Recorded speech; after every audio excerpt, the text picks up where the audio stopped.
رمضان رمضان رمضان يا حبيب رمضان. بسم اللہ الرحمن الرحیم. السلام علیکم. خوجہ پیرائی شیعہ ناشی جماعت کی جانب سے منعقد کی جانے والی ان فکری نشستوں کا آج 11واں دن ہے. آج کی نشست کا موضوع دینی سیاست کے اصول صلح امام حسن کے تناظر میں ہے، جس سے حجت الاسلام مولانا علی مرتضیٰ زیدی صاحب خطاب فرمائیں گے. میں ملتمس ہوں آگا سے کہ وہ آئیں اور آج کی نشست سے خطاب فرمائیں. بر محمد و آل محمد صلوات. صلی علی محمد آل محمد وعجل. ایک بار پھر وقت کے امام کے حضور ادائے احترام کے لیے، ماہ مبارک رمضان کی برکتوں فضیلتوں کو درک کرنے کے لیے ایک بار پھر درود بھیجے گا محمد و آل محمد. اللہم صلی علی محمد و آل محمد وعجل فرجهم. اعوذ باللہ من الشیطان الرجیم. بسم اللہ الرحمن الرحیم. الحمد للہ رب العالمین والصلاة والسلام علی سید الانبیاء والمرسلین حبیب الہ العالمین ابی القاسم محمد. اللہم صلی علی محمد وآل محمد وعجل فرجهم وعلی آلہ الطیبین الطاہرین سیما بقیۃ اللہ فی الارضین. قال اللہ تعالی فی کتابہ الکریم. بسم اللہ الرحمن الرحیم. ونريد ان نمن علی الذین استضعفوا فی الارض ونجعلہم ائمہ ونجعلہم الوارثین. ایک بار پھر درود بھیجے گا محمد و آل محمد. اللہم صلی علی محمد و آل محمد وعجل. عزیزان محترم، سب سے پہلے خدا کا شکر بجا لائیں گے. اس نے توفیق دی دین کے اوپر غور و فکر کرنے کی، دین کو سمجھنے کی، دین کو مختلف انداز میں دیکھنے کی. یہ جو آپ کا فورم ہے جس میں مختلف عناوین کے اوپر پروگرام ہوتے ہیں، یہ اس اعتبار سے خدا کی نعمت ہے. یہاں پہ مختلف لوگ آ سکیں اور اپنے افکار اور خیالات کو پیش کر سکیں. اس خدا کی نعمت کا شکر بجا لانے کے لیے ایک بار پھر درود بھیجے گا محمد و آل محمد پر. اللہم صلی علی محمد و آل محمد وعجل فرجهم. جو ٹاپک ہمارے پاس ہے وہ دینی سیاست کے بنیادی اصول صلح امام حسن علیہ السلام کی روشنی میں. ایک دفعہ پھر امام حسن مجتبیٰ کی روح کے اثار ثواب، روح کے ہدیے کے لیے درود بھیجے گا محمد و آل محمد پر. اللہم صلی علی محمد و آل محمد وعجل فرجهم. کچھ موضوعات ایسے ہوتے ہیں کہ جن کے اوپر مسلسل گفتگو کی وجہ سے پیش رفت ہوتی ہے، لوگوں کے اندر فکر کے اندر بہتری آ رہی ہوتی ہے، لوگ ان افکار کے اوپر مزید آگے بڑھ رہے ہوتے ہیں. کچھ موضوعات ایسے ہوتے ہیں جن کی ہر معاشرے میں ہر دور میں ضرورت پڑتی رہتی ہے. یہ جو ٹاپک ہمارے پاس ہے اس وقت، دینی سیاست کے بنیادی اصول، یہ ٹاپک ایسا ہے جس کو ہر دور میں ہر معاشرے میں بار بار گفتگو میں لانا پڑتا ہے. اور اس کی وجہ یہ ہے کہ جس چیز کے اوپر گفتگو کی جا رہی ہے وہ کوئی خیالی تصور نہیں ہے، اس کا ہماری زندگی سے تعلق ہے. آپ کہیں بھی زندگی گزار رہے ہیں، آپ دنیا کے کسی بھی معاشرے کے اندر رہ رہے ہوں گے، وہاں کوئی نہ کوئی سیاست ہو رہی ہوگی. آپ قبول کریں یا آپ قبول نہ کریں، آپ چاہیں کہ آپ نے سیاست میں آنا ہے یا آپ نہ چاہیں کہ آپ نے سیاست میں آنا ہے. آپ دنیا کا کوئی ملک ایسا نہیں دیکھیں گے جہاں پہ سیاست نہ ہوتی ہو. اب مثال کے طور پر اس کے مقابلے میں کیا کہنا چاہ رہا ہوں، مثلا اس کے مقابلے میں کچھ ملک ہیں جہاں تیل کی پیداوار ہے، کچھ ملک ہیں جہاں تیل کی پیداوار نہیں ہے. جو دنیا کے اندر تیل کی پیداوار کرنے والے ممالک ہیں ان کو ہم اوپیک کنٹریز کہتے ہیں. اچھا، وہاں پہ تیل کی سیاست ہوتی ہے، تیل کے بارے میں غور و فکر کرنا ہوتا ہے. آپ کے پاکستان میں تیل پیداوار نہیں ہوتی اتنی، تو یہ ٹاپک آپ کے لیے اتنا اہم نہیں ہوگا. آپ دوسروں کو سمجھنے کی خاطر تو شاید پڑھ لیں گے، آپ کے لیے اہم نہیں ہوگا. مثلا کچھ ملکوں کے اندر ساری معیشت کا تعلق دار و مدار مثال کے طور پر زراعت پہ ہوتا ہے. اب اس کو زراعت دیکھنی پڑے گی، ایگریکلچر کو دیکھنا پڑے گا. کچھ کا تعلق انڈسٹری سے ہوتا ہے. تو کچھ ٹاپک ایسے ہوتے ہیں کچھ ملک میں ہوتے ہیں کسی ملک میں نہیں ہوتے، لیکن اب ہم کیا ہیں، سیاست وہ ٹاپک ہے جو ہر ملک میں ہوگا، آپ جہاں کہیں بھی جائیں گے آپ کو اس سے کچھ نہ کچھ گفتگو کرنی پڑے گی۔ اگر اس پس منظر میں دیکھیں تو ہماری گفتگو کا جو پہلا سوال ہے اس کی اہمیت سمجھ میں آتی ہے۔ ہم لوگ پاکستان میں جو رہنے والے دین اسلام کو قبول کرنے والے لوگ ہیں وہ دوسرے ملکوں کے مقابلے میں تھوڑا سا کنزرویٹو سمجھے جاتے ہیں، قدامت پسند سمجھے جاتے ہیں، تو ہم لوگ تھوڑا ایک اپروچ کے ساتھ چلتے ہیں دین کو، اس کے اندر کچھ لمٹس ہوتی ہیں ہمارے پاس۔ ان لمٹس کا ایک حصہ 30-35 سال پہلے تک کم از کم ایسا تھا کہ دین کا کوئی تعلق سیاست سے نہیں ہونا چاہیے۔ آج بھی بہت سارے لوگ اس میں کنفیوز ہو سکتے ہیں، تو ان کے ذہن میں اس طریقے سے تھا کہ بھئی یہ جو سیاست کا کام ہوتا ہے یہ گندا کام ہوتا ہے، اور ہوتا بھی ہے۔ جو پاکستان میں اگر کسی کو مثال کے طور پر یہ کہنا ہو کہ یہ بہت تیز آدمی ہے، منفی کوالٹی کے طور پہ تو کہتے ہیں بہت سیاستدان آدمی ہے، اس کا مطلب سیاست ایک منفی امیج رکھتی ہے، نگیٹو امیج رکھتی ہے ہماری سوسائٹی کے اندر۔ اچھا، اب یہ چیز جو بری سمجھی جاتی ہے، لوگ اس کے اندر جا کر کرپشن کرتے ہیں، یہ کرتے ہیں وہ کرتے ہیں، عام پاکستان کا دیندار یہ سوچتا ہے کہ بھائی دین کو سیاست کی کیا ضرورت پڑی ہے۔ تو میں اس کو بہت زیادہ دہراتا ہوں، میں اپنے بچپن میں انچولی میں رہا کرتا تھا، اور وہاں پر ایک مولانا صاحب ہوتے تھے، خدا انہیں مغفرت فرمائے، دنیا سے رخصت ہو چکے ہیں۔ ان کے بارے میں ایک جملہ مشہور تھا، وہ کہتے تھے سر جھکا کے آتے ہیں، سر جھکا کے جاتے ہیں، نہ کسی سے لینا ہے نہ کسی سے دینا ہے۔ ہمارے ہاں یہ نشانی تقویٰ کی نشانی تھی، اس کو ہم تقویٰ کہتے تھے۔ اسی طرح یہ جملہ میں نے بہت سنا ہے، خاص کر مولانا حضرات کے بارے میں، کہ بھئی سر جھکا کے آتے ہیں، سر جھکا کے جاتے ہیں، نہ کسی سے لینا ہے نہ کسی سے دینا ہے۔ ہمارے یہاں دین کا تصور یہ تصور تھا۔ اچھا، اس تصور میں حالات نے، واقعات نے کافی تبدیلیاں رونما کی ہیں، لیکن ابھی بھی بہت دفعہ ایسا ہوتا ہے کہ لوگ کنفیوز ہو جاتے ہیں، مجھے کہ بھائی بالآخر سیاست اچھا کام نہیں ہے، تو دین کو کیا ضرورت پڑی ہے کہ سیاست میں حصہ لے یا سیاست کے اوپر کوئی بات کرے۔ تو میں چند جملے صرف اس کے اوپر عرض کروں گا کہ دین کو سیاست کی ضرورت کیوں ہے، کیوں دین کو سیاست کے اوپر کام کرنا چاہیے۔ پھر ہم اس کے اوپر بات کریں گے جو مین ٹاپک ہے کہ یہ جو دینی سیاست ہوتی ہے اس کے بنیادی اصول کیا ہوتے ہیں۔ درود بھیجے گا محمد و آل محمد پر۔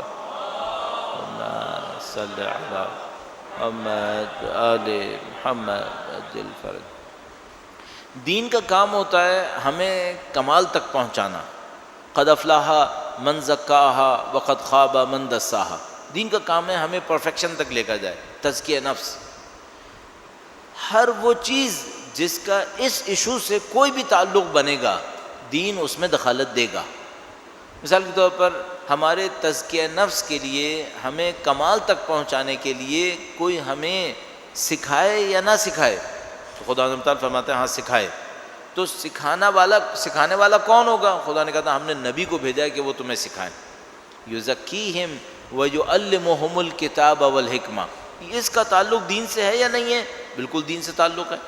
کوئی آئے گا ہمیں سکھائے گا، ہم سیکھیں گے تو ہم تکامل تک پہنچیں گے، تزکیہ نفس تک پہنچیں گے۔ اس کا براہ راست تعلق بنتا ہے، اس کو ہونا چاہیے۔ اچھا، اب دوسرا معاملہ شروع کرتے ہیں۔ چلیے، ایک آدمی آئے جو سکھائے، ایک آدمی آئے جو عبادت کروائے، اس کا دین سے تعلق ہے؟ بالکل تعلق ہے۔ بھئی جب میں عبادت کروں گا تو مجھے تزکیہ نفس ملے گا، میں عبادتیں کروں گا، اللہ کی بندگی کروں گا، تزکیہ نفس میں آگے بڑھوں گا، اس سے میرے اندر بھلائی نصیب ہوگی۔ تو دین عبادت کروائے یا نہ کروائے؟ دین عبادت بھی کروائے۔ اب تیسرا معاملہ لیتے ہیں، کیا تزکیہ نفس کا تعلق میری معاش سے ہے یا نہیں ہے؟ میں کماؤں کہاں سے، اس کا دین سے تعلق ہے یا نہیں ہے؟ تو ہم کہتے ہیں ہاں بالکل تعلق ہے۔ کیوں؟ ہمارا دین یہ کہتا ہے کہ عبادتوں میں سب سے بڑی عبادت رزق حلال ہے۔ اگر رزق حلال نہیں ہوگا تو اس کی عبادتیں بھی قبول نہیں ہوں گی۔ اچھا، اگر عبادتیں قبول نہیں ہوگی تو تزکیہ نفس بھی نہیں ہوگا، تزکیہ نفس نہیں ہوگا تو ترقی اور کمال کہاں سے ہوگا؟ تو معاش کا تعلق بھی دین سے ہو گیا۔ اللہ کے رسول معاش کے بارے میں ہدایتیں دیتے تھے کہ بھئی کیسے کماؤ، کس طریقے سے کماؤ، اس کے اوپر ٹیکس بھی لگاتے تھے جو خمس اور زکوٰۃ کی صورت میں تھا۔ ان سب کا بھی دین سے تعلق بہت واضح ہے کہ بھئی عبادتوں کا دین سے تعلق ہے، تعلیم کا دین سے تعلق ہے، معاش کا دین سے تعلق ہے۔ اچھا اب سوال یہ ہے کہ بھائی ہر سوسائٹی کے اندر کچھ لوگ سیدھے راستے پہ چلتے ہیں، کچھ لوگ جرم بھی کرتے ہیں، جرم بھی کرتے ہیں، تو دین جرم کا راستہ روکے یا نہ روکے؟ خدا فرماتا ہے بالکل روکے گا۔ کیوں روک رہا ہے؟ جرم ہونے دے۔ تو کہتے ہیں نہیں، اگر معاشرے کے اندر جرم ہوگا تو تزکیہ نفس کہاں سے ہوگا؟ پھر اگر معاشرے کے اندر جرم ہونا شروع ہو گیا تو تزکیہ نفس نہیں ہوگا، لوگ گناہوں کے اندر آگے بڑھنا شروع ہو جائیں گے۔ تو دین آتا ہے گناہ کا راستہ روکنے کے لیے، لوگوں کو سزا بھی دیتا ہے، قصاص ہوتا ہے، دیا ہوتا ہے، قرآن کریم نے حکم نافذ کیے۔ تو اب اس میں دین دخالت دے یا نہ دے؟ ہم کہیں گے 100% دخالت دے۔ اس کی وجہ یہ ہے کہ اگر جرم کا راستہ نہیں روکے گا، لوگ مجرم ہوتے چلے جائیں گے، مجرم ہوتے چلے جائیں گے تو اپنے دین کے اوپر عمل نہیں کر پائیں گے، تو دین اس کے اندر بھی دخالت دے گا۔ البتہ میں ذرا سا تھوڑا سا موضوع سے ہٹ کے ایک جملہ عرض کرتا چلوں۔ بعض اوقات معاشرے کے تعلقات اتنے آسان نہیں ہوتے، بعض اوقات تو بالکل صاف سمجھ میں آ جاتا ہے، لیکن بعض اوقات اتنا اچھی طرح سمجھ میں نہیں آتا، آپ کو بالکل اصل ایشو تک پہنچنے میں دیر لگتی ہے، اصل ایشو تک پہنچنے میں دیر لگتی ہے۔ مثلا ایک مثال، ابھی چونکہ سب لوگ اس معاملے کے اوپر بھرے بیٹھے ہیں کہ مثلا یہ گرمی کا ایشو ہے، بجلی کا ایشو ہے، تو مثال کے طور پر اگر کوئی یہ سوچے کہ بھئی یہ معاملہ کیوں پیش آیا ہے، اس کے ریزنز کیا ہیں، اصل علت کہاں پر ہے، تو آپ کیسے پکڑیں گے اسے؟ کہاں پہ جا کے ڈھونڈیں گے؟ تو میں صرف بات کو مختصر کرنے کی خاطر، بجائے کہ میں پوری تفصیل دوں، میرا اپنا ایک خیال ہے برائی کا جو سب سے بڑا آغاز ہے وہ یہاں سے ہے کہ نااہل لوگوں کو ذمہ داری دے دی جائے، نااہل لوگوں کو ذمہ داری دے دی جائے، بس یہاں سے ساری برائی شروع ہوتی ہے۔ بس آپ پاکستان کے اندر دیکھ لیجئے کہ بھئی آپ جس مشکل سے گزر رہے ہیں یا اور لوگ گزر رہے ہیں، تو اس میں یہ کہاں سے شروع ہوا ہوگا معاملہ یہاں سے شروع ہوا ہے کہ ملک میں کچھ ادارے ہیں، اگر ان اداروں میں اہل لوگ بیٹھے ہوں جن کے اندر قابلیت ہے، پھر کوئی مشکل نہیں ہے، پھر معاملے صحیح ہو جائیں گے۔ خرابی کہاں سے آتی ہے؟ ایک نااہل آدمی آ گیا، اب یہ جو ایک نااہل آدمی آ گیا ہے، اب یہ 10,000 خرابیاں اپنے ساتھ لے آئے گا، اب کچھ نہیں بچے گا۔ دین یہاں سے راستہ روکتا ہے، دین کہتا ہے بھائی تمہیں ظلم کی اجازت نہیں ہے، ناانصافی کی اجازت نہیں ہے۔ اچھا ظلم اور ناانصافی نہیں ہو تو نااہل آدمی نہیں آئے گا۔ نااہل آدمی اسی وجہ سے آتا ہے کہ کوئی ناانصافی کرتا ہے، ایک آدمی کا میرٹ تھا اس کو نہیں بھیجتے، جس کا میرٹ نہیں تھا اس کو بھیج دیتے ہیں، ناانصافی کی ہے۔ کوئی ظلم ہوتا ہے، کوئی آدمی اچھا کام کرنے والا ہوتا ہے، اس کو پروموشنز نہیں ملتی، وہ اپنے آپ کو باہر نکال لیتا ہے۔ تو ہمیشہ ہر خرابی کا آغاز یہاں سے ہوتا ہے کہ کوئی ظلم کرتا ہے، کوئی ناانصافی کرتا ہے، اس کے نتیجے میں ادارے میں نااہل لوگ آتے ہیں۔ جب نااہل لوگ آتے ہیں تو اب ان کو پیسے دے کر خراب کرنے کی ضرورت نہیں ہے، یہ خود ہی خراب کر دے گا۔ اب آپ ملک کے اندر جو آپ کے ملک کے خلاف سازش کرنے والا ہو نا، تو وہ ایک چھوٹا سا کام کرے گا، اتنا چھوٹا سا کام کرے گا، یوں ٹک، اور ساری سوسائٹی تباہ۔ وہ کیسے؟ بہت سادہ سا کام ہے، یہ ذرا دیکھیے گا کہ پورے ملک کا پہیہ بجلی سے چلنا ہے، بجلی بنانے کا ایک ادارہ ذمہ دار ہے، وہ ادارہ ایک منسٹری کے اندر آتا ہے، اگر اس منسٹری میں نااہل لوگ آ جائیں پورا ملک تباہ ہو گیا۔ اچھا اب کیا سازش کے لیے پیسے دینے اس کو کہ تباہ کرے؟ نہیں، کچھ نہیں کرنا ہے، نااہل آدمی کو ادھر تک بٹھا دو، باقی معاملہ ختم ہو گیا۔ یہ اس طریقے سے خراب ہوتا ہے۔ دین دخالت دے یا نہ دے؟ ضرور دخالت دے۔ ابھی مثال کے طور پر فرض کیجئے ہمیں نہیں معلوم کتنے لوگ مرے، 1200 مرے، 1400 مرے، صرف سرکاری ہاسپٹلز کے اندر 1200 مرے، جو بیچارے گھروں میں مر گئے ان کا پوچھنے والا نہیں ہے کوئی، جو پرائیویٹ ہاسپٹلز میں مر گئے ان کا بھی نہیں پتہ کتنے مرے، تو ہم کہہ سکتے ہیں ہزاروں لوگ مر گئے۔ اب سوال ہے دین دخالت دے یا نہ دے؟ دین کہتا ہے کہ جس نے ایک بندہ مارا اس نے پوری انسانیت ماری۔ ہماری فقہ کے اندر 2 جگہیں ایسی ہوتی ہیں جہاں ایسا فقیہ جو کہیں محتاط نہیں ہوتا، ان 2 جگہ پہ محتاط ہوتا ہے۔ وہ 2 جگہیں ہوتی ہیں، ایک جان اور ایک عزت۔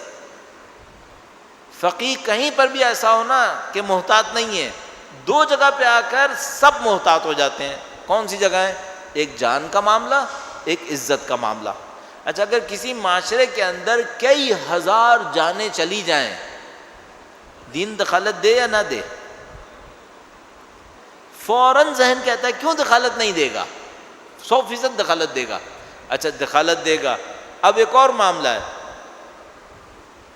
چند ہزار جانیں جائیں تو دین دخالت دیتا ہے، 20 کروڑ انسان مرتے رہیں، دخالت دے گا یا نہیں دے گا؟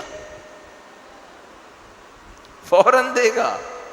ایک آدمی مر رہا ہو، ایک آدمی کے اوپر ظلم ہو، نعوذ باللہ تعالیٰ، ایک عورت کی عزت پامال ہو، دین کی فریاد آسمان پہ پہنچتی ہے، 20 کروڑ انسان پس رہے ہو، دین خاموش بیٹھا دیکھتا رہے؟ کیسے دیکھتا رہے؟ اس خاطر میں کہہ رہا ہوں ممکن نہیں ہے دین سیاست میں نہ آئے۔ اگر دین سیاست میں نہیں آئے گا تو کیا ہوگا؟ نااہل لوگ آئیں گے، جب نااہل لوگ وابڈا میں آتے ہیں تو پورے ملک کی بجلی غائب ہو جاتی ہے، اور نااہل لوگ سیاست میں آئیں تو کیا ہوتا ہے؟ پورے ملک سے عدل ختم ہو جاتا ہے، پورے ملک میں ظلم ہو جاتا ہے، 20 کروڑ انسانیں جانیں پسنے لگتی ہیں، اپنے تکامل، اپنے تزکیہ، اپنے ترقی سب سے محروم ہو جاتے ہیں۔ آیا دین تماشا دیکھتا رہے، خاموش بیٹھا رہے؟ نہیں ہو سکتا۔ یہ وہ جگہیں جہاں پر میں کہہ رہا ہوں دین کا اصلی کام تزکیہ نفس ہے، تکامل نفس ہے، لیکن یہ تکامل نفس ہزاروں عوامل سے متاثر ہو رہا ہوتا ہے۔ وہ جو ہزاروں عوامل ہیں ان کی بنیادیں دین کے ہاتھ میں ہوتی ہیں، اس خاطر دین اس معاملے میں بولے گا، اور دین ہو ہی نہیں سکتا کہ نہ بولے۔ اب اس کی مثالیں بہت زیادہ ہیں، اس کے شواہد بہت زیادہ ہیں، میں اس کو یوں لیتا ہوں کہ تقریباً انڈرسٹوڈ بات ہے، لہذا اس کے اوپر گفتگو نہ کروں، لیکن صرف بحث کو مکمل کرنے کی خاطر خدا متعال حضرت موسیٰ علیہ السلام کو جیسے ہی نبوت دیتا ہے کہتا ہے جاؤ فرعون سے لڑو، فرعون سے لڑو، انہو طغی، اس نے طغیان کیا ہے، اس نے بغاوت کی ہوئی ہے۔ اچھا بھائی اللہ کے نبی آئیں، وہ جائیں لوگوں کو نماز سکھائیں، روزہ سکھائیں، قرآن بتائیں، کتاب سکھائیں، وہ فرعون سے کیوں لڑ رہے ہیں؟ ان کو پتہ ہے میں سب کو سکھاتا رہوں گا، مسجد کے اندر یہ سارا معاشرہ فرعون برباد کرتا رہے گا۔ ابھی تصور کیجئے کتنے ہزار لوگ گرمی سے مرے، پاکستان میں تو گرمی سے مرنے پر پھر کسی کی آواز آ رہی ہے، جو عام زندگی میں مر رہے ہیں ہزاروں لوگ، ان کا کوئی پوچھنے والا نہیں ہے۔ اور میں ایک اور بات عرض کرتا ہوں، 6000 بندے مرے ہیں نا، تو آپ کی اور میری مثلا 5-6 ہزار مر گئے ہوں خدا نہ کرے، تو آوازیں نکل رہی ہیں۔ یہ جو اس ملک کے اندر لاکھوں بچے اسکولوں میں قتل ہو رہے ہیں، ان کا کوئی پرسان حال نہیں ہے؟ آپ کہیں گے نہیں قتل نہیں ہو رہا ہے، کوئی لاشیں نہیں ملتی، نہیں، ذہن سے قتل ہو رہے ہیں، فکر سے قتل ہو رہے ہیں، ان کا کیا ہوگا بیچاروں کا؟ یہ تو جسم مرے ہیں چند ہزار، تو لوگ پارلیمنٹ میں لے گئے، وہ جو پارلیمنٹ میں وہ سورہ فاتحہ پڑھ رہے تھے نا ان مرنے والوں کے لیے، ان سے کوئی پوچھا بدبختو تم ہی لوگ تو لاکھوں بچے قتل کر رہے ہو، تم لوگوں نے تو سب زندگیوں کو عذاب بنایا ہوا ہے، اپنے ان کے فاتحہ پڑھ رہے ہو، تم ہی بانی ہو، تم قاتل تم ہی ہو، مصیبت یہاں پر ہے۔ تو دین یہ نہیں کر سکتا کہ میں تو مسجد میں بیٹھا رہا ہوں، میں قرآن کریم ہاتھ میں لیتا رہا ہوں، باقی ظالم ظلم کرتا رہے وہاں پر، نہیں، دین جاتا ہے ہاتھ گرفت کرتا ہے، پکڑنے کی کوشش کرتا ہے۔ لہذا دین کے بارے میں ہمارے جیسے کی انڈرسٹینڈنگ یہ ہے کہ دین سیاست میں دخالت نہ دے، ممکن ہی نہیں ہے۔ اگر یہ نہیں کرے گا تو دین اپنا کام نہیں کر سکتا، پھر لوگ اپنی زندگیوں میں مرتے رہیں گے۔ تو دین تو دخالت دے گا، سیاست میں بھی آئے گا۔ دخالت کے اصول کیا ہوں گے؟ یہ جو دین کے اندر سیاست ہوتی ہے اس کے اصول کیا ہوتے ہیں، اس کے ضابطے کیا ہوتے ہیں؟ چونکہ ہمارے سامنے ایک اور مصیبت ہے، اس کو میں تھوڑا سا جسارتاً عرض کرتا ہوں اور احتیاط سے عرض کروں گا۔ درود بھیجے گا محمد و آل محمد پر، صلی علی محمد و آل محمد عجل۔ اس طرح مثال سوچیں کہ ایک علاقے کے اندر ایک ڈاکٹر کام کر رہا تھا جو بہت گندے طریقے سے علاج کر رہا تھا، بندے مرے جا رہے تھے، تو لوگ کھڑے ہوئے، انہوں نے کہا کہ بھائی یہ ڈاکٹر جو ہے وہ صحیح ڈاکٹر نہیں ہے، یہ سب کا علاج غلط طریقے سے کرتا ہے، اس میں بہت بندے مرتے ہیں۔ تو انہوں نے ملا کر ایک اور ڈاکٹر تیار کیا، اس ڈاکٹر کو لا کے بٹھایا کہ وہ علاج کرے۔ تو پہلے جو لوگ تھے وہ گندے ڈاکٹر کے پاس جاتے ہی نہیں تھے، چونکہ وہ علاج کرتا تھا تو بندے مار دیتا تھا۔ اب جو نہیں جاتے تھے وہ بھی نئے والے ڈاکٹر کے پاس جانے لگے اور اس نے بھی مارنا شروع کر دیا۔ اب کیا ہوا؟ پہلے کچھ لوگ بچے ہوئے تھے چونکہ وہ اس ڈاکٹر سے ڈرے ہوئے تھے، نئے ڈاکٹر پہ جو اعتماد کیا تو جو بچے ہوئے تھے وہ بھی پھنس گئے، وہ بھی ہاتھ سے گئے بیچارے۔ اگر دین کی سیاست گندی ہو جائے تو یہ ہوگا، یہ ہوگا۔ پہلے سیکولر سیاست ہوتی ہے نا تو دیندار کہتا ہے میرا اس سے کوئی تعلق نہیں ہے، میں اس سے علیحدہ رہوں گا۔ جب دین کے نام پہ سیاست آئے اور خراب ہو جائے تو پھر کیا ہوتا ہے؟ جو بیچارے اب تک بچے ہوئے تھے وہ بھی پھنس جاتے ہیں، ان کی بھی زندگی عذاب ہو جاتی ہے، وہ بھی رزلٹ نہیں دے پاتے۔ تو وہ جو دین کے نام پہ کام ہو رہا ہوتا ہے وہ بھی چلا جاتا ہے، اور جو دین کے نام پہ سیاست آتی ہے وہ اور کام کو خراب کر دیتی ہے۔ پھر تیسرا ایک اور مصیبت آتی ہے، اب آئندہ کبھی کوئی اچھے کام میں ساتھ نہیں دیتا، پھر لوگوں کی امیدیں ٹوٹ جاتی ہیں۔ تو بہت زیادہ احتیاط کرنی پڑے گی کہ جب ہم دین کے نام پہ کوئی کام کریں تو پہلے سے سوچ لیں کہ بھائی آگے تک کی کہانی اس کی کیا ہو سکتی ہے، لوگ پھنسیں گے اس میں۔ اور پھر دین میں ایک اور مصیبت بھی ہوتی ہے، باقی کسی بھی جگہ کے اوپر کوئی معاملہ ہوتا ہے لوگ بندے کو گالیاں دیتے ہیں، دین کے نام پہ کہیں معاملہ ہوتا ہے تو بندے کو بھول جاتے ہیں، دین کو گالیاں دینا شروع کر دیتے ہیں۔ تو بہت زیادہ احتیاط کرنی پڑتی ہے۔ تو ہمیں سوچنا پڑے گا کہ جو دین کے اندر سیاست ہوتی ہے اس کے اصول کیا ہونے چاہیے، اس کے ضابطے کیا ہونے چاہیے۔ چند چیزیں میں آپ کی خدمت میں عرض کروں گا، اور کل انشاءاللہ ہم امام دوم امام حسن مجتبیٰ علیہ السلام کی سیرت کے حوالے سے عرائض پیش کریں گے۔ صلی علی محمد محمد عاجل۔ تو دین کے نام پہ جو سیاست ہو اس کے اصول کیا ہونے چاہیے؟ ظاہر ہے یہ اصول ہمیں اہل بیت اطہار علیہ السلام کی زندگی سے حاصل کرنے ہوں گے۔ وہ جب دین کے نام پہ سیاست کرتے تھے یا سیاست میں شرکت کرتے تھے تو اصول کیا تھے؟ مثلا مولا امیر المومنین نے 4 سال حکومت کی، 4 سال اور کچھ مہینے۔ ان کی ذات مقدس پہ درود بھیجے گا محمد و آل محمد صلی علی محمد محمد عاجل۔ یہ 4 سال چند مہینے منفرد حکومت کے دور ہیں جو اہل بیت اطہار علیہ السلام کے ذریعے سے براہ راست انجام پائی ہے۔ اس کے علاوہ 255 سال اہل بیت اطہار علیہ السلام نے حکومت کے مقابلے میں سیاست کی ہے۔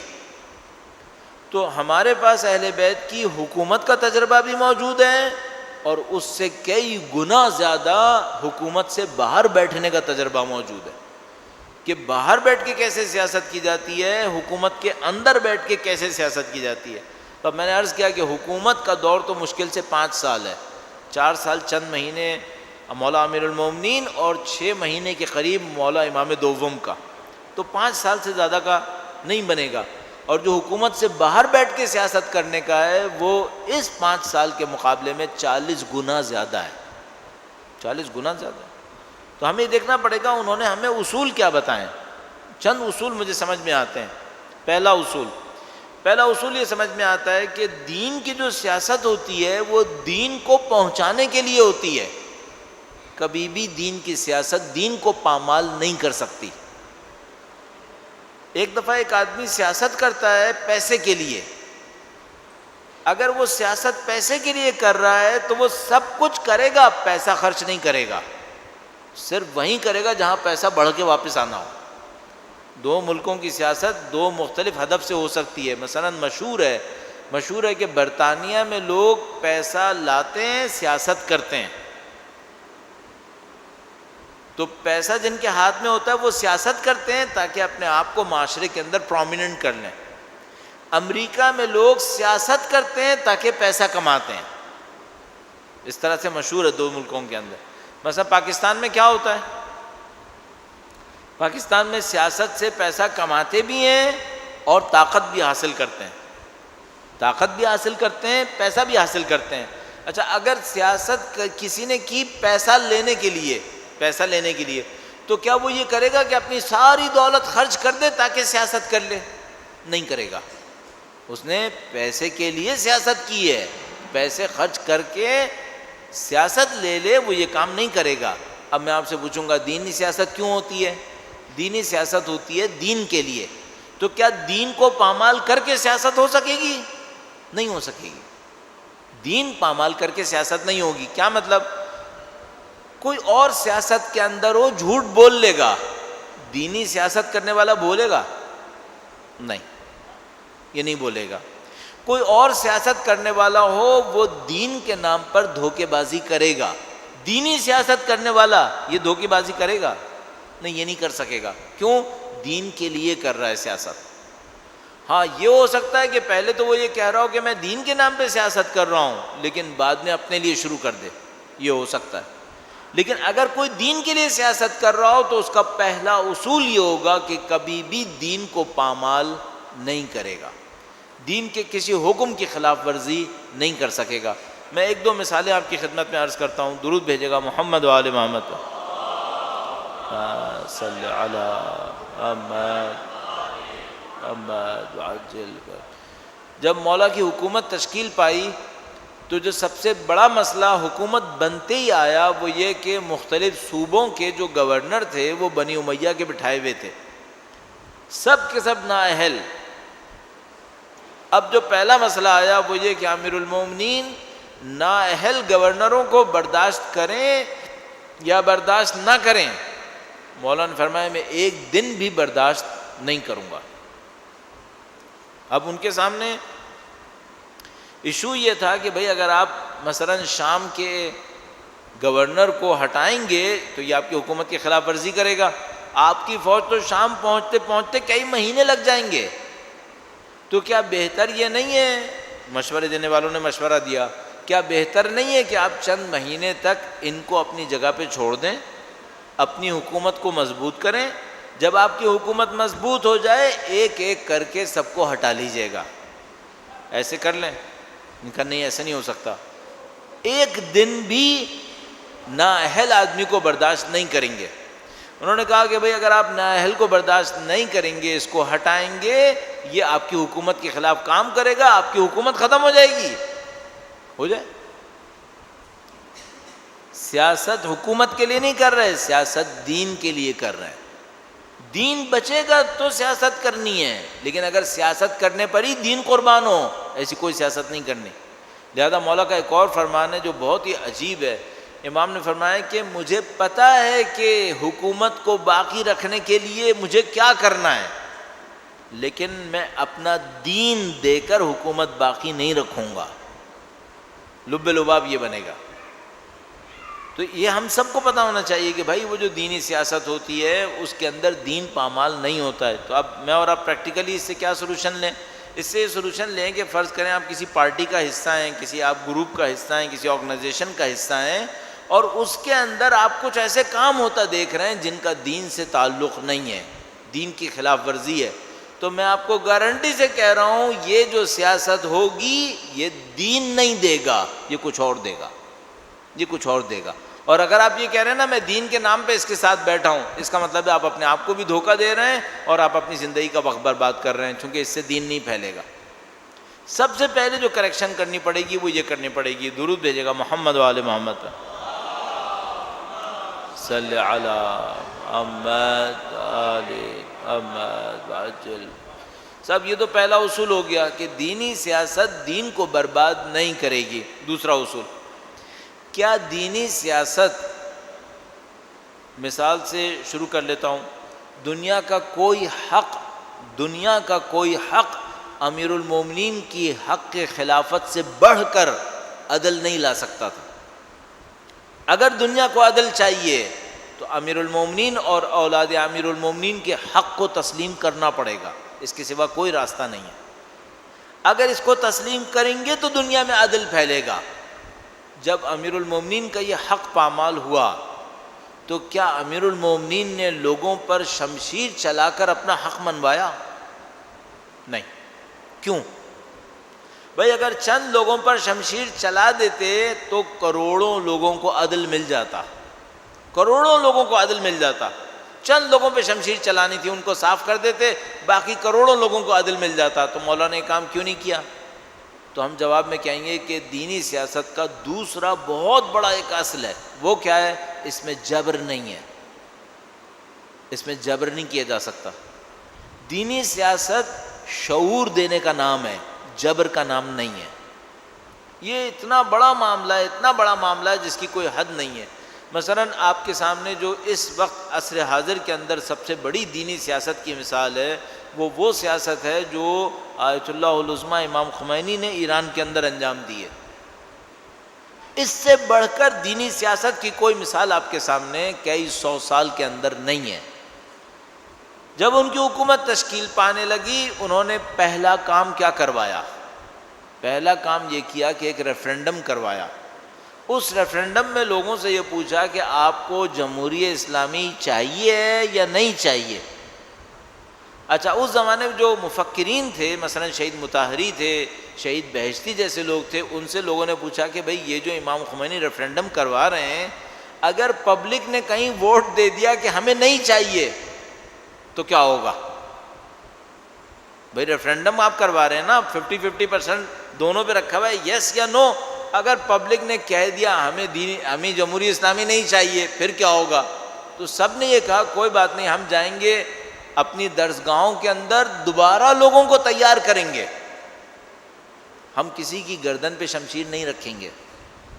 اتنا بڑا انقلاب آیا، آپ دوبارہ واپس چلے جائیں گے؟ کہاں واپس چلے جائیں گے، کوئی مشکل نہیں ہے، ہم دوبارہ لوگوں کو تیار کریں گے، اتنا تیار کریں گے کہ یہ اپنی زبان سے دین مانگیں، ہمیں دین چاہیے، ہم جبر نہیں کریں گے، کبھی بھی نہیں کریں گے۔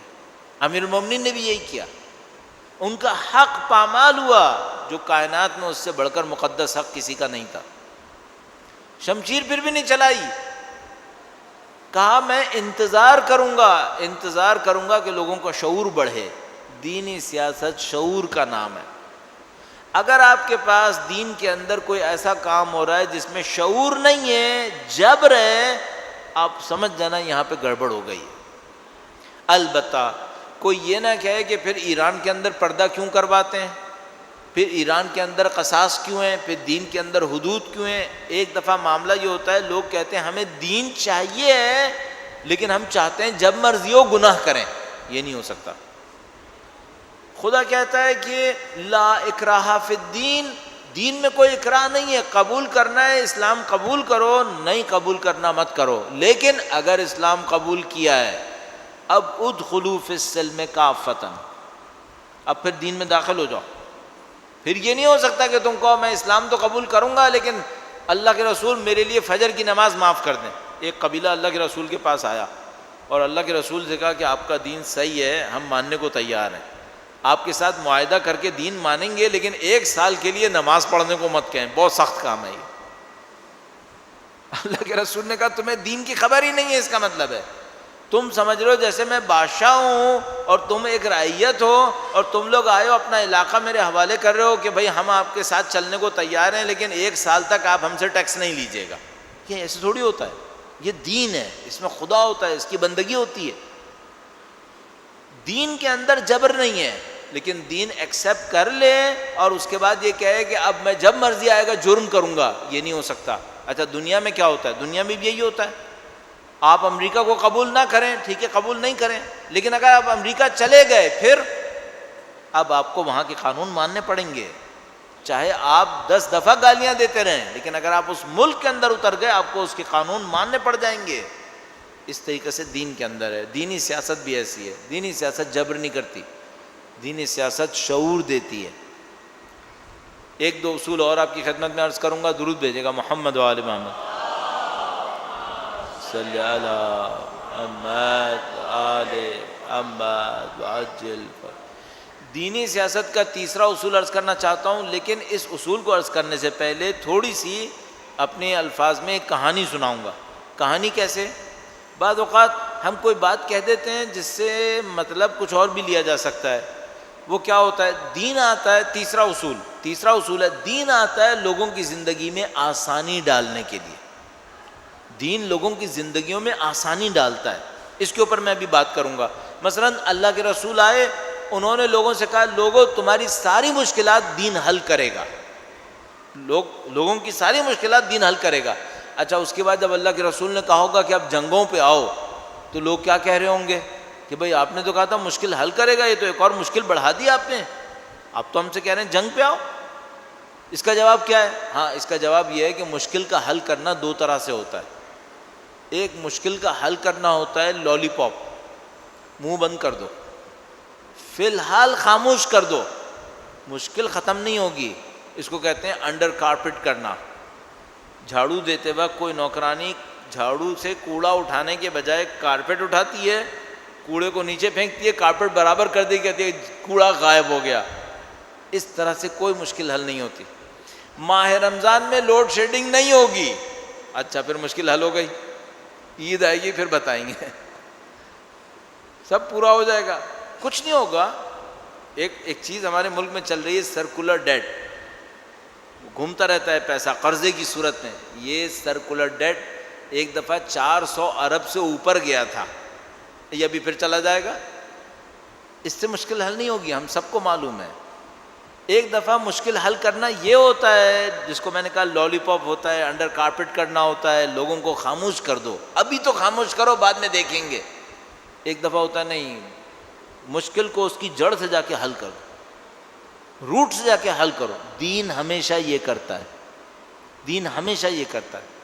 دین یہ نہیں آئے گا لوگوں کو جعلی قسم کی رشوتیں دے, اے لوگوں سب کی تنخواہیں 5,000 روپے بڑھ جائیں گی. فضول بات ہے, دنیا میں سب کی تنخواہیں 5,000 روپے بڑھا دو, وہ جو مہنگائی ہے وہ 5,000 روپے سے زیادہ بڑھے گی. اس سے کون سا مشکل حل ہوگی؟ مشکل کہاں سے حل ہوگی؟ مشکل یہ ہوگی کہ جو تمہارا تقسیم کا نظام ہے اس کو صحیح کرو, اس سے مشکل حل ہوگی.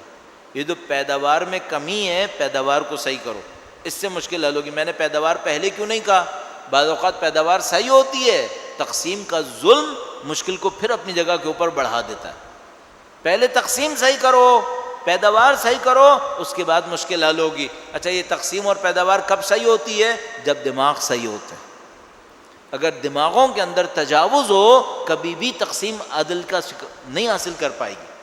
جب دماغوں کے اندر تجاوز ختم ہوتا ہے, جیسے قرآن کریم فرماتا ہے ان الانسان لیطغی ان رآہ استغنی, انسان یقیناً طغیان کرے گا, بغاوت کرے گا جب اپنے آپ کو بے نیاز دیکھے گا. جب وہ دیکھتا ہے میں خدا سے آزاد ہوں نعوذ باللہ تعالیٰ, تو وہ طغیان کرتا ہے. دین کہتا ہے اس کو حل کرو. اللہ کے رسول نے بھی یہی کیا. اللہ کے رسول نے اعلان کیا دین تمہاری مشکل کو حل کرے گا, لیکن بعد میں خود جنگیں بھی کروائیں. کیوں جنگیں کروائیں؟ کہ یہ جو ظلم ہے نا اس کا مقابلہ کرنا ضروری ہے. اگر یہ ظلم رہا کبھی بھی مشکل حل نہیں ہوگی. دینی سیاست یہ کام کرے, لوگوں کی مشکل کو حل کرے, لیکن لوگوں کی مشکل میڈیا کے اندر حل نہیں کرے, نمائش میں حل نہ کرے, بنیاد میں جا کے حل کرے, گہری ترین جگہ پہ جا کے حل کرے دین کی مشکل. بدقسمتی سے زیادہ تر ایسا نہیں ہوتا, ہم لوگ بھی اسی میں پھنس جاتے ہیں. ہم لوگ بھی جیسے لوگ جب دین کے نام پہ داخل ہوتے ہیں بجائے یہ کہ مشکل کو اس کی انتہا میں جا کے حل کریں, ہم لوگ بھی مصنوعی حل کے اوپر اپنے آپ کو قانع کر لیتے ہیں. اس سے دین بدنام ہوتا ہے, اس سے لوگ دین کے نام پہ تھک جاتے ہیں. وہ کہتے ہیں دوسروں نے حل نہیں کیا کوئی مشکل نہیں ہے, بدبخت ہیں وہ لوگ, تم نے کیوں نہیں حل کیا؟ تمہیں حل کرنا چاہیے. دین مشکل کو حل کرے. بس جیسے ہی مولا کی حکومت آئی, مولا نے صرف یہ نہیں کیا کہ لوگوں کو گھروں گھروں پہ زکوٰۃ پہنچا دی معاملہ ختم ہو گیا, نہیں یہ نہیں کیا. انہوں نے کہا سب سے پہلے جتنے ظالم گورنر ہیں سب کو ہٹا دو, جتنا پیسہ کرپشن میں گیا ہے وہ سارا پیسہ واپس لاؤ, جتنا تقسیم کی غلط بنیادیں بنی ہیں ان ساری بنیادوں کو توڑ دو, اب برابر کی تقسیم کرو. اب مشکل حل ہوتی ہے. اب چوتھی مشکل جو یہاں پر آتی ہے, دین کا اصول جو میں نے آپ کی خدمت میں عرض کیا تھا, دین میں جبر نہیں ہے, دین میں شعور ہے, وہ یہاں پہ آتا ہے. جیسے ہی آپ دین کے نام پہ عدل کرنے جائیں گے کچھ جگہ پہ آپ کو فائدہ ہوگا, کچھ جگہ پہ آپ کی آواز نکل آئے گی. میں ایک مثال آپ کی خدمت میں عرض کرتا ہوں, درود بھیجے گا محمد وآل محمد, اللہم صلی علی محمد وآل محمد وعجل. بھائی فرض کریں میں آپ سے کہتا ہوں کراچی میں ٹریفک کے قوانین پر عمل ہونا چاہیے یا نہیں ہونا چاہیے؟ آپ کہیں گے بالکل ہونا چاہیے. اچھا وہ جو ہونا چاہیے اس میں پارکنگ کے قوانین پہ بھی عمل ہونا چاہیے یا نہیں ہونا چاہیے؟ ہونا چاہیے. تو اس کے بعد میں اور آپ جو ہر جگہ اپنی گاڑی پارک کر دیتے ہیں, یہ ہو سکتا ہے؟ پھر نہیں, یہ نہیں ہو سکتا. پھر آپ کو گاڑی کہیں پارک کرنی پڑے گی, پتہ نہیں کتنا راستہ چل کے جانا پڑے گا. پھر جہاں گاڑی پارک کریں گے وہاں سکے ڈالنے پڑیں گے, پیسے خرچ ہوں گے. اب یہ اچھا لگے گا؟ نہیں, یہ اچھا نہیں لگے گا. یعنی ہم لوگ یہ چاہتے ہیں جو مجھے اچھا لگے وہ ہو جائے, جو مجھے اچھا نہیں لگ رہا وہ نہیں ہونا چاہیے. کیسے ہو سکتا ہے؟ دین شعور دیتا ہے. چوتھا اصول یہاں پہ پھر دوبارہ آتا ہے. دین معاملات کی، جس کو ہم لوگ انڈرسٹینڈنگ کہتے ہیں، معاملات کے شعور میں گہرائی کا نام ہے. دین سطحیات کا نام نہیں ہے. دینی سیاست لوگوں کے شعور کو گہرائی دے. سطحی شعور سے کام نہیں چلے گا، سطحی شعور سے کام نہیں چل سکتا. شعور کے اندر گہرائی کا ہونا ضروری ہے.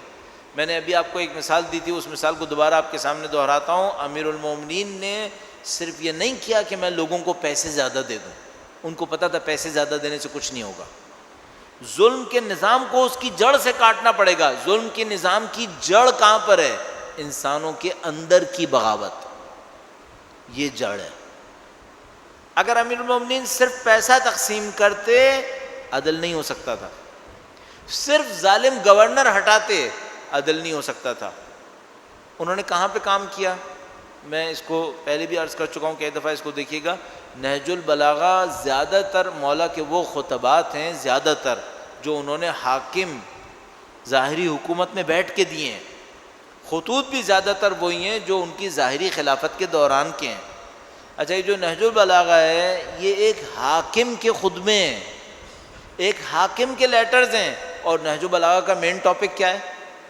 شہید مطہری کہتے ہیں نہج البلاغہ کا مین ٹاپک تقویٰ ہے.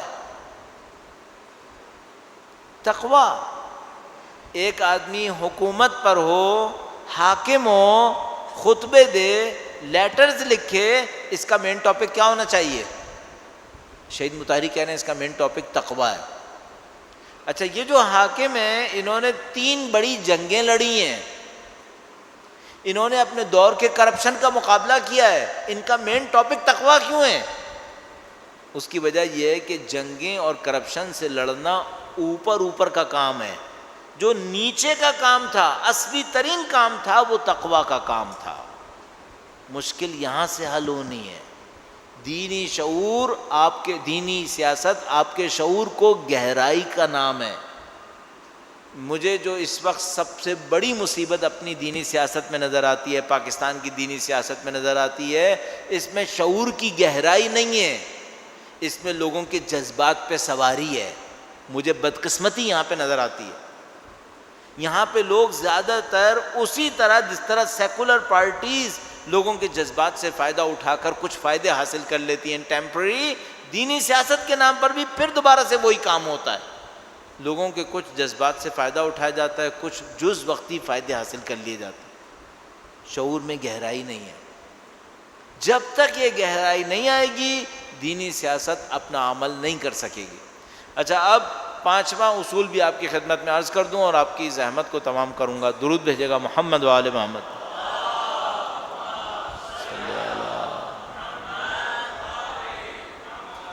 ایک بار پھر درود بھیجے گا محمد و آل محمد.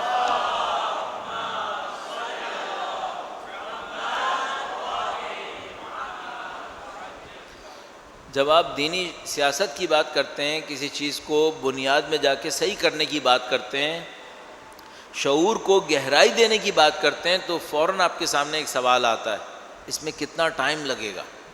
ہاں، یہ دینی سیاست کا ایک اور اصول ہے. اس میں جلد بازی نہیں ہے، فوری نتائج نہیں ہے. اہل بیت اطہار علیہم السلام نے اپنی حیات طیبہ میں جو دنیا کے اندر ظاہری طور پہ رہے، 250 سال صبر کیا ہے. 250 سال. اگر دینی سیاست میں جلد بازی کہیں ہوتی تو یہ 250 سال نہیں لگنے چاہیے تھے، یہ فوراً مل جانا چاہیے تھا. انہوں نے 250 سال صبر کیا ہے. 61 ہجرہ میں کربلا ہوئی ہے، 132 تک جاتے جاتے کہیں جا کر بنی امیہ کا خاتمہ ہوا. اس کے بعد بھی بنی عباس آ گئے، وہ بدبخت، انہوں نے جو مصیبتیں کی وہ علیحدہ. تو دینی سیاست کیا کر رہی ہے پھر؟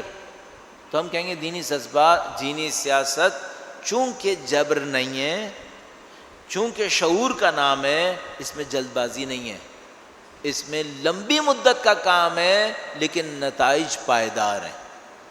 نتائج پائیدار ہیں. پوری دنیا میں کسی کا نام امام حسین کی طرح نہیں ہے. یہ دینی سیاست کی پائیداری کی علامت ہے. اور یہ جو آپ اور میں مثال کے طور پر ایران میں انقلاب آتا دیکھتے ہیں، اور مثال کے طور پر دیکھتے ہیں کہ وہاں پر کوئی مجھ سے کہہ سکتا ہے کہ امام خمینی تو فوراً نتیجہ لے لیا. اصل ہمیں سوچنا پڑے گا ان لوگوں نے کام کب شروع کیا تھا، کیسے شروع کیا تھا. مثلا کوئی لبنان کو دیکھے، ایران کو دیکھے. اگر مجھ سے کوئی پوچھے نا بھائی یہ پاکستان میں، لبنان میں، ایران میں اور باقی خطوں میں فرق کیا ہے، کیا مثلا پاکستان کے جو اہل بیت کے چاہنے والے ہیں یہ جان نہیں دینا چاہتے؟ یہ بہت جان دینا چاہتے ہیں. کمی کہاں پر ہے؟ اب میں آپ سے ایک بات عرض کروں گا، جسے زیادہ تر لوگ شاید شک کی نظر سے دیکھیں گے. پہلے میں سادہ جواب دوں گا، اس کے بعد اس کو تھوڑا بہتر کرنے کی کوشش کروں گا. جو بنیادی ترین فرق ہے وہ یہ کہ ایران میں مدرسے 1000 سال سے ہیں اور ہمارے یہاں 40 سال بھی نہیں ہوئے. اچھا آپ کہیں گے مدرسوں سے کچھ نہیں ہوتا. مجھے یقین ہے یہاں پہ بہت سارے لوگ بیٹھے ہوں گے جو مدرسے کا نام سنتے ہی ان کا دماغ فلیئر اپ ہو جائے گا. واٹس ایپ بہت اچھی چیز بن گئی ہے لوگوں کی نفسیات کو اسٹڈی کرنے کے لیے. ڈھیر سارے گروپوں میں سبسکرپشن کر کے بیٹھ جاؤ اور اسٹڈی کرتے رہو لوگ کیا بول رہے ہیں ایک دوسرے کو. کوئی علماء کو گالیاں دے رہا ہے، کوئی مدرسوں کو چلا رہا ہے، کوئی مسجدوں کو بول رہا ہے، کوئی سیاسی جماعتوں کو، کوئی شخصیتوں کو، کوئی اس کو، کوئی اس کو. آپ خاموشی سے بیٹھ کے دیکھتے رہیں لوگ کر کیا رہے ہیں. اگر مجھ سے کوئی پوچھے ایران میں، لبنان میں اور ہم میں فرق کہاں پر ہے، ہم میں فرق مدرسوں کا ہے. کس قسم کے مدرسے؟ وہ مدرسے نہیں جس کو آپ اور میں اچھا نہیں سمجھ رہے، وہ مدرسے جہاں سے مذہبی قیادت بنے، جہاں سے مذہبی شعور نکلے، اس کی کمی ہے. آپ کہیں گے کہ بھئی یہ حزب اللہ سے پہلے جو لبنان کے اندر مدرسے تھے انہوں نے کیا دیا تھا ان کو؟ یہ جو لبنان کی سوسائٹی تھی، جو حزب اللہ کی سوسائٹی جس کو آج ہم کہتے ہیں، یہ آج سے 35 سال پہلے دنیا کی کرپٹ ترین سوسائٹیز میں سے ایک تھے. تو آپ کہیں گے ان کے مدرسوں نے ان کو کیا دیا تھا؟ ان کے مدرسے وہی کام کر رہے تھے جو ایران کے مدرسے 30 سال پہلے کر رہے تھے. یہ کام چھوٹی مدت کا نہیں ہے، یہ کام لمبی مدت کا کام ہے. میں 2-3 دفعہ بحرین گیا ہوں، یہ البتہ ان معاملات کے شروع ہونے سے پہلے 2-3 دفعہ بحرین گیا. بحرین میں جو پاکستانی اہل بیت کے چاہنے والے رہ رہے تھے، میں نے ان سے پوچھا کہ بھئی تم بھی شیعہ ہو، الحمدللہ پاکستانی ہو، یہ جو بحرینی ہیں یہ بھی شیعہ ہیں، ان میں اور ہم میں فرق کیا ہے؟ آپ یقین مانیے زیادہ تر لوگوں نے ایک بات بتائی، آپ اسے قبول پتہ نہیں کس طرح سے دیکھیں گے. انہوں نے کہا، اور ابھی بھی اگر بحرین میں کوئی ہمارے رہ رہے ہوں تو آپ ان سے پوچھے گا، تو وہ یہ کہتے ہیں کہ بحرین کے شیعہ کے سامنے صرف یہ کہنے کی دیر ہے کہ عالم نے یہ کہا ہے، خاموش، معاملہ ختم. میں نے پاکستان سے پوچھا یہ جو بحرین کے شیعہ ان میں ہم میں کیا فرق ہے؟ کہنے کہ سر ان کے اندر اور ہم میں جو بہت بڑا فرق ہے، ان کے کسی بھی بندے کے سامنے یہ ثابت کر دو کہ تمہارے عالم نے یہ کہا ہے، کہنے کو چوں نہیں کرے گا. بس ان کے ہاں مذہبی رہنما کو شیخ کہتے ہیں، تو کہنے کا بس یہ ثابت کر دو کہ شیخ نے یہ کہا تھا، معاملہ ختم. کہ شیخ نے کہا، معاملہ ختم. اچھا ہمارے یہاں مصیبت یہ کہ ہر آدمی شیخ کا بھی شیخ ہے، ہر آدمی شیخ کا شیخ ہے، تو یہاں تو معاملہ ہی ختم نہیں ہوتا ہے. ان لوگوں اب اس کی ڈیپتھ کیا ہے؟ اس کی ڈیپتھ کیا ہے؟ ان کی سوسائٹیز میں مذہبی قیادت سوسائٹی کا حصہ ہے، ہمارے یہاں حصہ نہیں ہے. ابھی مجھے 31 سال ہو گئے دینی طالب علم بنے ہوئے. جب میں 31 سال پہلے دینی طالب علم بنا تھا اور میں بننے جا رہا تھا اور میں کسی سے کہتا تھا کہ میں ایران جا رہا ہوں مولوی بننے کے لیے، تو سب مجھے ایسے دیکھتے تھے جیسے میں مریخ پہ جا رہا ہوں یا مریخ سے آیا ہوں. کیا ہو گیا بھائی تمہیں؟ ہماری سوسائٹی میں دینی قیادت حصہ نہیں ہے، اوپر اوپر چل رہی ہے. ہمارے یہاں کی دینی قیادت کس کام کے لیے؟ رسم و رواج کو نپٹانے کے لیے، مردے دفن کرنے کے لیے، نکاح کے خطبے پڑھنے کے لیے، طلاق کے خطبے، عقیقے اور نہیں معلوم، ان سب کاموں کے لیے ہے. دینی رہنمائی کے لیے نہیں بنی ابھی تک، اس میں ٹائم لگے گا ابھی. اچھا اب ہمارے یہاں یہ جو آپ سارے مسائل دیکھتے ہیں نا، یہ سب اسی کی نشاندہی کرتے ہیں. وہ کیا لوگ ہم سے کہتے ہیں مولانا کیا ایسا نہیں ہو سکتا سارے مراجع تقلید ایک ساتھ بیٹھ جایا کریں، یہ طے کر لیں کہ بھائی چاند ہوا یا نہیں ہوا. یہ سب کیا بتا رہا ہے؟ ان بیچاروں کو ابھی تک یہ سمجھ میں نہیں آیا کہ دینی حکم ہوتا کیا ہے. ان کو یہ سمجھ میں نہیں آیا. ہمارے یہاں دینی قیادت، دینی ہدایت یہ نئی چیز ہے. ابھی ہمارے معاشروں میں اس کی جڑیں نہیں بنی ہیں. ابھی بہت نسلیں لگیں گی، ابھی کئی نسلیں لگیں گی. میں آپ کو ایک بات بتاؤں، ابھی دیکھیے آپ کے سامنے کیسے ابھی 2-2-4 کی طرح ثابت ہوگا. آپ یہ بتائیے ہماری سوسائٹی کے اندر دینی رہنما کمائی کہاں سے کرے؟ کوئی کمائی ایسی ہے جس پہ کسی کو اعتراض نہ ہو؟ بھائی اگر مسجد سے کمائے گا تو کہیں گے یہ ملا مسجد سے باہر تو نکلتا ہی نہیں ہے. اگر کاروبار کہے گا تو کہیں گے مولوی سارا کا سارا مادہ پرست ہو گیا ہے، کاروبار کرتا رہتا ہے. سیاست میں تو دیکھو اس کو طاقت کی لالچ چاہیے، یہ وہاں پہ چلا گیا. آپ یہ بتائیے ہماری سوسائٹی میں دینی رہنما، دینی اسکالر کی کمائی کون سی ہے جس کے اوپر آپ کو کوئی اعتراض نہیں ہے؟ نہیں ہے کوئی. اچھا بغیر کمائی کی کوئی زندہ رہے گا کیا؟ کوئی ڈاکٹر بغیر کمائی کی زندہ رہا ہے؟ انجینئر، آرکیٹیکٹ، سائنٹسٹ، فزیشین کوئی بغیر کمائی کی زندہ رہا ہے؟ تو یہ عالم جو ہے یہ بغیر کمائی کی کیسے زندہ رہے گا؟ اور کوئی کمائی کا چیپٹر ہے جس پہ آپ کو کوئی اعتراض نہ ہو؟ اس کا مطلب کیا ہے؟ اس کا مطلب ہے ابھی تک آپ نے اس سوسائٹی کے پیس کو ایکسیپٹ نہیں کیا ہے. آپ نے اس کی جگہ ایلوکیٹ نہیں کی ہے کہ اس کی جگہ بیچارے کی کہاں ہے. خمس لے گا تب مصیبت ہے، بزنس کرے گا تب مصیبت ہے، مسجد سے کھائے تب مصیبت ہے، اور مجلس سے لے تب مصیبت. ارے تو بھائی کیا گھاس کھائے گا، مٹی کھائے گا، کہاں جائے گا؟ اس کی اولادیں کہاں جائیں گی؟ نہیں معلوم ہمیں. اچھا تو اس کا مطلب کیا ہے؟ اس کا مطلب یہ ہے کہ آپ نے سوسائٹی کے اس پیس کو ابھی تک قبول نہیں کیا ہے. یہ میں کہہ رہا ہوں میچور ہونے کی علامت ہوتی ہے نا. بھئی کوئی اعتراض کرے گا کہ ڈاکٹر فیس کیوں لیتا ہے؟ نہیں. کوئی کہے گا کہ بھئی تم خدمت خلق کرو، تم بیماروں کا علاج کرتے ہو، تم الٹا اس کے بیچارے سے پیسے لے لیتے ہو. کوئی نہیں کہے گا. یہ مشکل ہے ہماری. یہ جو پاکستان، عراق، بحرین، لبنان، ان سب میں اور ہم میں فرق ہے وہ یہاں پہ فرق ہے. ہمارے یہاں دینی رہنمائی ابھی تک اسٹیبلش نہیں ہوئی ہے. اچھا اب اس کا 180 ڈگری بھی ہے. اسٹیبلش نہ ہونے کی نشانی کیا ہوتی ہے؟ ایک ادھر جا رہا ہوتا ہے، ایک ادھر جا رہا ہوتا ہے. ابھی ہمارے پاس ایک اسکالر آیا ہے، بیچارہ بندہ خدا، کچھ عرصے سے اس کا نام بہت چل رہا ہے. اس نے ایک اور کام کر دیا. اس نے کہا کہ بھائی ایسا ہے کہ میں کسی کو سوال کا جواب بھی دوں گا نا تو اس کے بھی پیسے لوں گا.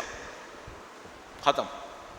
اب جو مجھے بلائے وہ بزنس کلاس کا ٹکٹ دے گا، اتنے $1000 ہر لیکچر کے دے گا، اور میرے لیے یہ ہوٹل کی لسٹ ہے، یہاں میں بیٹھوں گا اور ان برانڈ کی شاپ سے وہاں سے شاپنگ کروں گا. ایک ادھر جا رہا ہے، ایک ادھر جا رہا ہے. کسی کا پتہ نہیں کون کیا کر رہا ہے یہاں پہ. یہ کس بات کی نشانی ہے؟ اس بات کی نشانی ہے کہ اس گروپ کے لیے ابھی سوسائٹی میں جگہ نہیں بنی ہے. یہ بیچارہ مارا پھر رہا ہے. جب میں 1996 میں واپس آیا تھا تو اس زمانے میں جو ہمارے پاس پرسنل کمپیوٹرز ہوتے تھے، پی سیز ہوتے تھے، ان میں مدر بورڈ کے اوپر ساری چیزیں نہیں ہوتی تھیں. تو اس میں اگر آپ کو فیکس ماڈم لگانا ہے تو وہ انسرٹ کرنا پڑتا تھا، ساؤنڈ کارڈ لگانا ہے تو وہ انسرٹ کرنا پڑتا تھا. تو وہ جہاں پہ انسرٹ کرتے تھے اس کو سلاٹ کہتے تھے. سلاٹ میں کارڈ لگ جاتا تھا. تو میں اس زمانے میں مذاق میں کہتا تھا پاکستانی سوسائٹی میں مولوی کا سلاٹ ابھی بنا نہیں ہے. اس بیچارے کو سلاٹ بھی بنانا ہے اور فٹ بھی خود ہی کرنا ہے اپنے آپ کو. تو جب میں پاکستان واپس آیا تو میں نے کہا کہ بھائی ایسا ہے، نہ میں خمس کھاؤں گا، نہ میں اس سے لوں گا، نہ میں اس سے لوں گا، نہ میں اس سے لوں گا، تو بھائی میں کروں گا کیا؟ تو میں نے کہا کوئی بات نہیں، میں ایک اسکول میں پڑھاؤں گا. تو میں نے ایک اسکول میں پڑھانا شروع کر دیا. 11 سال تک، 10 سال تک میں اس اسکول میں پڑھاتا تھا. اسکول، یونیورسٹی، کالج، جہاں کہیں بھی ہوتا تھا. پھر میں نے ایک اور سانحہ دیکھا. میرے بعد آنے والے 8 مولویوں نے یہی کام کیا. تو مجھے اپنے اوپر بہت غصہ آیا کہ یہ میں نے کیا کر دیا. میں نے پوری سوسائٹی کو، دینی قیادت کو، سوسائٹی کی دینی قیادت کو اسکولوں میں پھنسا دیا، ان کو یہ راستہ دکھا دیا. اس کے بعد کیا ہوا؟ اس کے بعد میں نے اپنے آپ کو اسکول سے باہر نکال دیا. میری طرح اور دوستوں نے بھی اسکول سے اپنے آپ کو باہر نکالا، لیکن انہوں نے پاکستان سے ہی باہر نکال دیا. کیوں؟ سلاٹ طے نہیں ہوا بیچارے کے لیے. کہاں جا کے اپنے آپ کو پھنسائے. مسجد میں پھنسائے تو مصیبت، ٹرسٹی اس کو ذلیل کرتے ہیں. مجلس میں اگر مانگے تو مصیبت کہ وہ خون حسین کا بیوپاری کہلائے گا. بزنس میں جائے گا تب مصیبت کہ ایک تو پیسہ ہی نہیں ہوگا, تجربہ ہی نہیں ہوگا, دوسرے اس کو فراڈ کرتے رہیں گے. کیا چاہتے ہیں؟ یہ ہماری مشکل ہے. ہمارے پاس دین کے نام پر جگہ نہیں بنی ہوئی ابھی. ہمارے پاس دین کے نام پہ رسم و رواج ہیں, لیکن دینی رہنما کے لیے سلاٹ نہیں بنا ہوا. ہمیں بہت وقت لگے گا ابھی اس کو طے کرتے ترکے کہ ہمیں جانا کہاں ہے. اب دیکھیں اس کی وجہ سے پرابلم کیا ہو رہی ہے. ٹرسٹی حضرات یہ سوچتے ہیں کہ جو دین کے نام پر آیا ہے نا, یہ ہمارا نوکر بنے, یہ ہمارا نوکر بنے. مجھے بعض اوقات میرا دل اتنا بھر جاتا ہے, مجھے غصہ آنے لگتا ہے, تو میرا دل چاہتا ہے میں ان امام بارگاہوں کے نام بتاؤں جنہوں نے مجھے تھریٹ کر کے بلیک لسٹ کیا ہوا ہے. مجھے بتا کے بلیک لسٹ کیا ہے کہ ہم نے تم کو بلیک لسٹ کیا ہے. مجھے اندازہ ہے کیا ہو رہا ہے یہاں پہ. اس طرح دینی سیاست نہیں چلے گی. اس طرح دینی سیاست کے نام پہ دھوکہ چلے گا. یہ جو ٹرسٹی حضرات ہیں یہ مولویوں کو اپنے جوتے کی نوک پہ رکھ کے دین کے نام پہ کھیل رہے ہیں. البتہ ان میں صالح لوگ بھی ہیں یقیناً, لیکن اکثر کے ساتھ یہ کرپشن ہے. اور یہ جو دین کے نام پر بیچارہ آنے والا ہے وہ ان کے ہاتھوں کھیلنے پہ مجبور ہو گیا ہے. کیا اس طرح دینی سیاست ہوگی؟ اس طرح دین لوگوں کو حق دے گا؟ اس طرح کچھ نہیں ہو پائے گا. اس طرح دین کے نام پہ دھوکہ چلتا رہے گا. اس دھوکے کو صرف شعور توڑ سکتا ہے. اس کو صرف شعور توڑ سکتا ہے. اب ممکن ہے کوئی مجھے ٹرسٹیوں کے مقابلے میں کہے کہ اگر ہم ٹرسٹیوں کے مقابلے میں مولویوں کو طاقت دے دیتے ہیں تو مولوی کرپشن کر دیتے ہیں, وہ امام بارگاہ کا چندہ بھی کھا جاتے ہیں بیچارے. کوئی ممکن ہے یہ کہے. یہ سب کس بات کی نشانیاں ہیں؟ ہم لوگوں کی سوسائٹی میں یہ چیزیں سیٹل نہیں ہوئی ہوئی, ابھی گرد و غبار اٹھا ہوا ہے, ابھی بہت ٹائم لگے گا. اس وجہ سے ہم وہ رزلٹ نہیں لے پا رہے جو ایران, عراق, لبنان, بحرین, ان کی سوسائٹیز میں کچھ اسٹیبلٹی نظر آتی ہے, وہ لوگ لے پا رہے ہیں. اس میں مایوسی کی کوئی بات نہیں ہے. جاب ٹف ہے, جاب ٹف ہے, اور اس ٹف جاب کو, اس دور کو گزارنا پڑے گا تاکہ انسٹیٹیوشنلائز ہو جائیں چیزیں. چیزوں کا انسٹیٹیوشنلائز ہونا ٹائم لیتا ہے. تو یہ جب سیٹل ہو جائیں گی پھر اپنا رزلٹ دے دیں گے انشاءاللہ. اگر یہ گھڑی صحیح ہے تو 10:15 بج گئے اور ہمارا وقت یہاں پہ اختتام پذیر ہوتا ہے. انہوں نے فرمایا تھا کہ آج سوال جواب نہیں ہوں گے, کل انشاءاللہ سوال جواب کے لیے وقت رکھا جائے گا. اور کل جو ہمارا ٹاپک ہوگا وہ دینی سیاست کے بنیادی اصولوں سے نکل کر امام دوم امام حسن مجتبیٰ علیہ السلام کی صلح پر ہوگا. صلی اللہ علیہ محمد. ایک بار پھر وقت کے نام کے حضور ادائے احترام کے لیے, وقت کے امام کے حضور ادائے احترام کے لیے, ان کی اجداد طاہرین کے حضور ادائے احترام کے لیے, اور ایک بہت بڑی مناسبت جو آج کے دن کی تھی, یعنی محسنہ اسلام بی بی سیدہ خدیجہ کبریٰ سلام اللہ علیہا کی وفات کی مناسبت. صلی اللہ علیہ محمد وآلہ. ان سب کے حضور ادائے احترام کے لیے اور محسنہ اسلام کی خدمات کے اعتراف کرنے کے لیے اور ان کی شخصیت کی عظمت کے سامنے سر جھکانے کے لیے درود بھیجیں. محمد وآل محمد. اللہم صلی علی محمد وآل محمد. میں شکر گزار ہوں حجت الاسلام مولانا علی مرتضیٰ زیدی کا کہ انہوں نے ہماری اس موضوع پر رہنمائی فرمائی. ہماری کل کی نشست کا موضوع دینی سیاست کے اصول صلح امام حسن کے تناظر میں ہوگا, جس سے حجت الاسلام مولانا علی مرتضیٰ زیدی صاحب خطاب فرمائیں گے. رمضان